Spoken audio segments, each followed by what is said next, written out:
Shalom Lifehouse Family, saudaraku, kembali kita berjumpa di Life Cell. Mari siapkan hati kita, siapkan catatan saudara, siapkan Alkitab saudara. Saya percaya setiap kebenaran firman Tuhan yang dibagikan tidak akan pernah kembali dengan sia-sia. Mari kita bersatu di dalam doa. Bapa dalam sorga, berbicaralah kepada kami pribadi lepas pribadi. Kami datang dengan rasa lapar dan haus akan suaramu. Kami datang menyediakan hati kami seperti tanah yang subur. Garap kami Tuhan. Sampaikan apa yang menjadi isi hatimu. Dalam nama Tuhan Yesus kami berdoa. Amin. Saudaraku, pada kesempatan ini kita akan diberkati oleh seorang sahabat. Beliau juga mitra kita dalam Lifehouse Mission. Beliau berdomisili di Bandung. Senior pastor dari CNC Bandung. Beliau adalah mitra misi kita di mana beliau memiliki pelayanan-pelayanan juga untuk memberikan beasiswa kepada anak-anak yang kurang mampu dan di sekitar pinggiran kota Bandung. Dan senang sekali kita sudah bermitra dengan beliau kurang lebih dalam 1 tahun kebelakang ini. Dan saya percaya ada suara Tuhan yang akan disampaikan lewat beliau. Mari siapkan hati kita, kita sambut Pastor Winter. Saya persilakan. Thank you.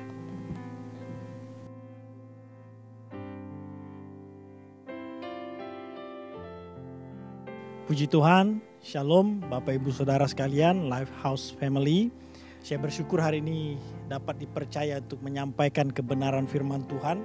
Kita bersyukur Bapak Ibu Saudara, Tuhan masih memberikan kesempatan kita untuk belajar, merenungkan dan mendapat rema dari kebenaran firman Tuhan. Hari ini saya akan menyampaikan satu topik dengan judul pengampunannya mengubahkanku. Bapak Ibu Saudara, pengampunan Tuhan adalah wujud nyata anugerah dan kasih sayang Tuhan. Sebagai orang Kristen kita sering mendengar dan belajar mengenai pengampunan Tuhan.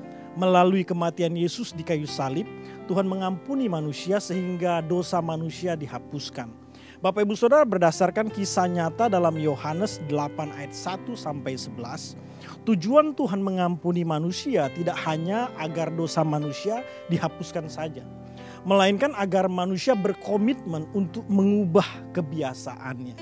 Sekali lagi Bapak Ibu Saudara, dalam Yohanes 8 ayat 1-11, tujuan Tuhan mengampuni manusia tidak hanya agar dosa manusia dihapuskan saja, melainkan agar manusia berkomitmen untuk mengubah kebiasaannya juga. Bapak Ibu, ada seorang perempuan yang punya kebiasaan berzina. Suatu hari ia ketahuan berzina, semua orang termasuk ahli Taurat dan orang Farisi ingin melemparinya dengan batu. Tapi hari itu setelah Tuhan Yesus berkata, barang siapa di antara kamu tidak berdosa, hendaklah ia yang pertama melempari batu kepada perempuan itu. Ayat 7 Bapak Ibu. Setelah Yesus berkata demikian, tidak ada seorang pun juga yang berani dan mau melempari perempuan tersebut dengan batu.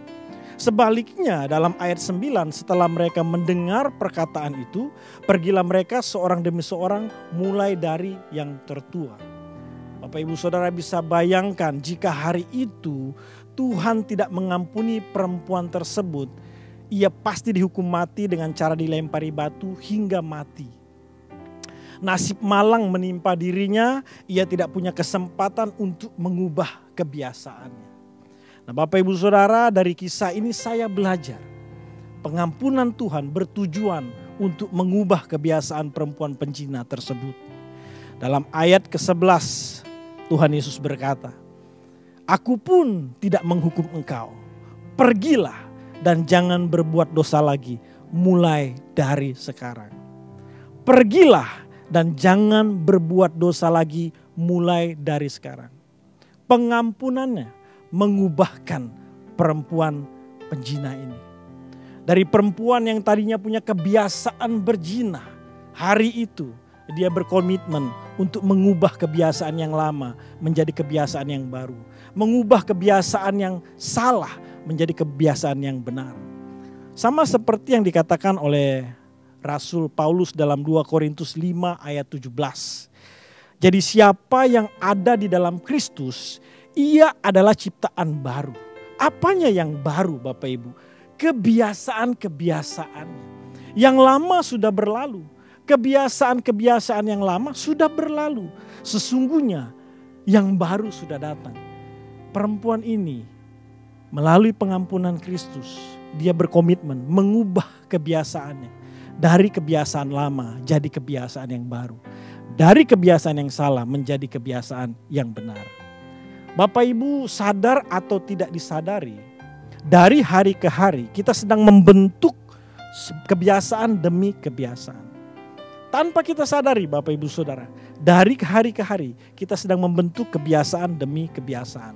Sehingga hidup kita ini Bapak Ibu diwarnai dengan berbagai macam kebiasaan. Contohnya mulai dari bangun pagi. Ada orang yang kebiasaannya bangun siang, tapi ada yang kebiasaannya bangun pagi. Waktu bangun pagi turun dari tempat tidur, kaki mana yang duluan. Nah itu sesuai dengan kebiasaannya. Ada orang yang punya kebiasaan kalau di jalan, ada yang klakson, dia balas balik mengklakson juga. Ada yang tetap sabar. Ada juga orang yang punya kebiasaan datang ke satu tempat yang sepi. Ada yang senang dengan keramaian. Bapak Ibu, kehidupan kita diwarnai dengan berbagai macam kebiasaan. Saya menginap di sebuah apartemen yang cukup mewah Bapak Ibu Saudara. Saya memperhatikan kebiasaan-kebiasaan orang yang tinggal di tempat yang mewah. Saya perhatikan beberapa orang punya kebiasaan eksklusif. Tinggal di tempat yang mewah jadi punya kebiasaan eksklusif. Kurang bersosialisasi. Padahal Bapak Ibu Saudara, Tuhan tidak menciptakan manusia menjadi makhluk yang eksklusif. Tapi jadi makhluk yang bersosialisasi. Nah Bapak Ibu Saudara, dari yang saya pelajari, salah satu faktor yang dapat membentuk kebiasaan seseorang adalah sifat dasarnya. Atau bahasa umum yang sering dikenal temperamen seseorang. Faktor yang dapat membentuk kebiasaan seseorang adalah sifat dasarnya. Kalau seseorang dengan sifat dasar atau temperamen kolerik, dia akan membentuk kebiasaan sesuai dengan temperamen. Begitu juga dengan sanguin, melankolik, dan plekmatik. Saya tidak bisa membahas banyak, Bapak Ibu Saudara bisa mencari data mengenai hal ini. Namun garis besarnya adalah faktor yang dapat membentuk kebiasaan seorang adalah sifat dasarnya. Bapak Ibu, kita tidak dapat mengubah sifat dasar kita. Kita tidak bisa mengubah sifat dasar kita. Kalau orangnya udah kolerik, ya kolerik lah. Kalau sanguin tetaplah jadi sanguin. Begitu seterusnya Bapak Ibu. Kita tidak bisa mengubah sifat dasar kita. Tapi kita bisa berkomitmen untuk mengubah sifat-sifat kita yang salah jadi benar. Mengubah sifat-sifat kita yang lama jadi baru. Sama seperti perempuan ini. Kalau Bapak Ibu Saudara punya kebiasaan sebagai orang kolerik, biasa suaranya keras, tegas, senangnya mendominasi, nggak akan bisa berubah. Tapi kita bisa mengubah sifat-sifat di balik temperamen kita yang seperti itu. Walaupun keras, tegas, ingin mendominasi, tapi hati tetap tulus. Ada orang sanguin yang senangnya bercanda melulu. Kalau orang Sunda bilang hehereyan gitu ya, senang bercanda. Tapi bercandalah yang berbobot. Bercandanya nggak bisa diubah. Tapi kita bisa mengubah sifat-sifat yang lama. Kalau dulu bercandanya nggak berbobot, bercandalah yang berbobot. Ada orang-orang melankolik yang biasanya gampang sekali bersedih. Bersedihlah disertai dengan perubahan. Jangan hanya bersedih. Sifat dasar itu memang tidak bisa diubah. Tapi bersedihlah. Kalau memang Tuhan tegur, nasihati, bersedih. Bersedihlah disertai dengan perubahan hidup, perubahan hati. Nah Bapak Ibu Saudara, sama halnya dengan apa yang saya sampaikan ini. Bahwa kita tidak bisa mengubah bagian luar kita. Tampilan luar kita sudah beginilah. Tapi kita bisa mengubah bagian dalam kita ini loh Bapak Ibu Saudara. Bagian dalam inilah yang akan menentukan kita Bapak Ibu Saudara di kekekalan nanti. Bagian dalam ini juga yang akan menentukan keberhasilan kita selama ada di dunia ini. Bagian dalam ini Bapak Ibu. Perempuan penjina tadi ketika bertemu Yesus, Yesus mengampuni dia. Dan pengampunannya membuat dia berkomitmen mengubah bagian dalam ini. Dan luar biasa Bapak Ibu Saudara. Dari perempuan yang berdosa, dia diubahkan. Nah Bapak Ibu Saudara, selain temperamen, pergaulan juga bisa membentuk kebiasaan kita. Bahkan saya mau sampaikan, pergaulan merupakan faktor terbesar yang dapat membentuk kebiasaan seseorang. Sekali lagi Bapak Ibu Saudara, pergaulan merupakan faktor terbesar yang dapat membentuk kebiasaan kita. Selain faktor temperamen tadi, faktor pergaulan adalah faktor yang terbesar yang dapat menentukan atau membentuk kebiasaan kita. Dari mana saya tahu? Alkitab sendiri yang mengatakannya. Pergaulan yang buruk bisa merusak kebiasaan yang baik. Alkitab sendiri yang mengingatkan kepada kita semua.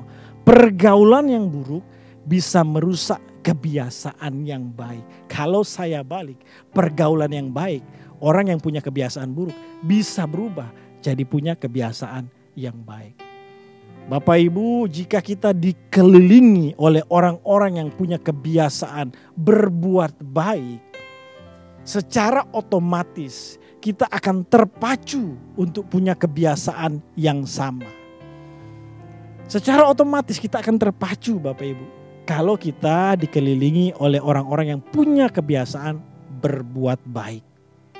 Sebaliknya, kalau kita dikelilingi dengan orang yang punya kebiasaan berbohong, suka fitnah, benci orang, gosipin orang, kita juga akan terpacu mempunyai kebiasaan yang sama. Makanya Bapak Ibu Saudara, perhatikan apa yang firman Tuhan sampaikan. Kebiasaan buruk merusak, pergaulan yang buruk merusak kebiasaan yang baik. Kalau kita bergaul dengan orang yang jujur, orang yang penuh kasih, orang yang saling membangun, memperhatikan satu dengan yang lain. Oh Bapak Ibu Saudara, kita akan terpacu punya kebiasaan yang sama. Nah Bapak Ibu Saudara, dari sekian kebiasaan, kita harus bisa membedakan. Manakah kebiasaan yang mengarahkan kita kepada kekekalan? Di surga atau neraka? Dari pelajaran firman Tuhan hari ini, saya percaya perempuan yang tadinya adalah seorang perempuan penjina, mulai hari itu Tuhan berikan kepekaan di dalam hatinya. Tuhan berikan hikmat di dalam pikirannya. Dia sudah mulai bisa membedakan mana kebiasaan yang mengarahkan dia kepada kekekalan. Surga atau neraka. Jangan pandang enteng kebiasaan kita setiap hari Bapak Ibu. Karena itu bisa mengarahkan kita kepada kekekalan. Salah punya kebiasaan atau mempertahankan kebiasaan-kebiasaan yang lama dapat mengarahkan kita kepada neraka. Tapi kalau kita diberikan hikmat, diberikan tuntunan oleh Roh Kudus, membedakan, nah ini kebiasaan-kebiasaan yang luar biasa yang mengarahkan saya kepada kekekalan di surga. Bapak Ibu, kita harus bisa membedakan mana kebiasaan yang membangun iman kita, yang membangun kerohanian kita. Kalau dalam satu persekutuan, dalam persekutuan tersebut iman kita masih terbangun, kita terbiasa berkomunitas dengan kumpulan seperti itu, tetaplah jalin persekutuan yang di tempat itu. Seperti dalam Lifehouse Cell ini Bapak Ibu Saudara. Bapak Ibu dikelilingi oleh orang-orang yang membangun iman. Jangan kemana-mana, tetap di situ. Karena kita sedang berkumpul dengan orang-orang yang punya kebiasaan yang sama. Kalau kita kumpul dengan orang-orang seperti ini, kita akan terpacu untuk punya kebiasaan yang sama. Iman kita terbangun Bapak Ibu. Kerohanian kita semakin bertumbuh. Mari Bapak Ibu Saudara, saya mengajak kita agar kita punya kepekaan. Kira-kira kebiasaan mana yang membuat kita ini semakin bergairah mengasihi Tuhan. Ada loh Bapak Ibu Saudara kebiasaan-kebiasaan tertentu yang tanpa kita sadari kalau tetap kita lakukan itu menurunkan gairah kita untuk mengasihi Tuhan. Kita harus minta hikmat dari Tuhan. Bagaimana supaya kebiasaan ini tidak terus ada dalam kehidupan saya. Karena gara-gara kebiasaan yang seperti ini, gairah saya mengasihi Tuhan jadi turun. Bahaya. Nah Bapak Ibu, kalau kita sudah diberikan hikmat oleh Roh Kudus, kita bisa tahu, gairah ini nih yang bisa, kebiasaan ini nih yang bisa membuat saya semakin bergairah mengasihi Tuhan. Tetap lakukan kebiasaan itu. Contohnya dalam komunitas atau dalam gereja kita Bapak Ibu. Kalau ada pujian penyembahan yang membangun gairah kita untuk semakin mengasihi Tuhan, ikut memuji menyembah Bapak Ibu. Seperti yang saya perhatikan dalam komunitas live house music. Wah, luar biasa. Bapak Ibu, bagaimana effort dari pelayan pujian penyembahan, mereka mempersiapkan segala sesuatu. Pasti ada hasil yang luar biasa ketika orang mendengar, ikut bernyanyi, semakin bergairah mengasihi Tuhan. Bapak Ibu Saudara, percayalah bahwa tujuan Tuhan Yesus mengampuni kita tidak hanya agar dosa kita dihapuskan saja. Itu sudah pasti. Ketika Dia datang ke dunia ini, dalam kemanusiaannya mati di salib, mengampuni manusia sehingga dosa manusia dihapuskan. Itu sudah tidak kita ragukan lagi. Ketika Dia berkata kepada perempuan penjina itu, dosamu sudah diampuni. Selesai di situ Bapak Ibu Saudara. Tapi bukan hanya itu tujuan Tuhan. Tuhan punya tujuan melalui pengampunannya. Hidup kita diubahkan. Pengampunannya mengubahkanku. Seperti yang dialami oleh perempuan penjina ini. Dia mengubah kebiasaan-kebiasaannya yang lama menjadi kebiasaan yang baru. Mengubah kebiasaan yang salah menjadi kebiasaan yang benar. Satu ayat yang ditulis oleh Rasul Paulus dalam Filipi 3 ayat 13 sampai 14. Saudara-saudaraku, aku sendiri tidak menganggap bahwa aku telah menangkapnya. Tetapi ini yang kulakukan. Aku melupakan apa yang telah di belakangku dan mengarahkan diri kepada apa yang di hadapanku. Dan berlari-lari kepada tujuan untuk memperoleh hadiah, yaitu panggilan surgawi dari Allah dalam Kristus Yesus. Rasul Paulus sendiri berjuang, dia berkomitmen untuk meninggalkan kebiasaan-kebiasaan yang lama. Bahkan dia sampaikan dalam Filipi pasal 3, kebiasaanku yang dulu itu sampah. Di mata orang mungkin itu kebiasaan yang membuat adalah sebuah keberhasilan atau yang membuat dia berhasil. Tapi dia tinggalkan Bapak Ibu demi kebiasaan yang baru dengan tujuan sampai ke rumah Bapa di surga. Bapak Ibu Saudara, kebenaran firman Tuhan memerdekakan kita, meneguhkan dan menasihati kita. Mari responi kebenaran firman Tuhan, tangkap seluruhnya dan lakukan dalam kehidupan kita sehari-hari Bapak Ibu Saudara. Demikian, mari kita tutup di dalam doa. Bapa kami yang di surga, kami bersyukur bahwa kebenaran firman-Mu memerdekakan kami. Melalui firman-Mu Tuhan, kami diingatkan bahwa pengampunan yang berasal dari Tuhan Yesus Kristus mengubahkan kami. Mengubahkan kebiasaan-kebiasaan kami. Kebiasaan yang lama menjadi baru. Kebiasaan yang salah menjadi kebiasaan yang benar. Kami minta perkenanan-Mu. Beri kami hikmat. Beri kami kepekaan untuk membedakan mana kebiasaan yang tidak membangun dan yang membangun iman. Mana kebiasaan yang mengarahkan kami kepada kekekalan di surga dan yang di neraka. Terima kasih. Ini doa ucapan syukur kami Bapa.